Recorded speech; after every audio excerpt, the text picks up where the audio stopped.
Ito naman, successful ang meet and greet ng cast ng Ang Himala ni Nino sa isang school sa Caloocan. Ang promise nga ng batang Nino na si Zion Cruz, maraming lessons sa makukuha sa TV5 teleserye na ito. Para po bigyan ng mukhang balita, Mobile Journal, Francis Orsio.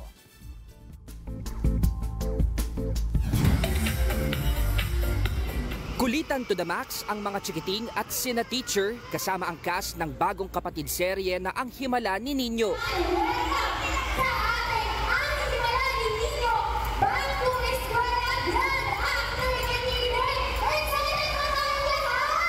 Buong puwersa ang TV5 team sa Back to School Grand Activity Day sa Camarin Elementary School sa Caloocan City.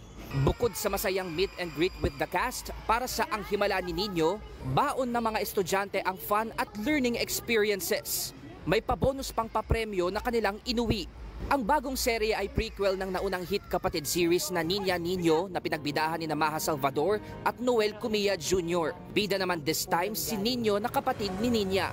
Kikilalanin ang mga taong magiging gabay sa paghubog ng kanyang pagkatao at masasaksihan ang unang himala na magbabago sa kanyang buhay. Si Zion Cruz, ang cute at bibong child star na gaganap bilang batang Nino, marami raw natutunan sa kanyang pagganap.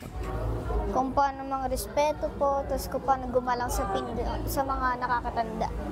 Present din si Kay Brosas na gaganap bilang pangalawang nanay ni Nino. Ito ang official comeback niya on screen after 2 years at ang biggest role na gagampanan niya sa isang teleserye. Parang iba naman, te. Kahit sa katumingin, pare-pareho ang plot. I mean, kundi action and everything, or adaptation, or minsan puro mga mag-asawa, love story.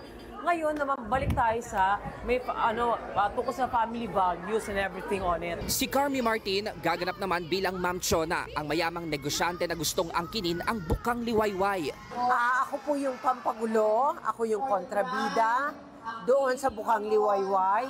Pero meron naman ding backstory at alam ko in the end na magiging mabuti rin ako kay Nino. Present din sina Kitch Minimoto bilang Kuya Biboy, Paulo Angeles bilang si Teacher Noli, Don Chang as Ate Budang, Jay Gonzaga as Kuya Badong, Quinay Mercado as Ate Kakay, at ang dalawang child stars na sina Kenneth Mendoza bilang Butchoy at Achilles Ador bilang Joko. Ang kwelang samahan ng mga bibong child stars at mga dekalibreng artista ang makakasama tuwing umaga sa TV5.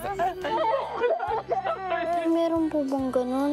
Mahal ako pero aalis siya. Mapapanood ang Ang Himala ni Nino sa September 30, 11:15 AM bago ang Itbulaga. Mobile journalist Francis Orsio po, hatid ang muka ng balita.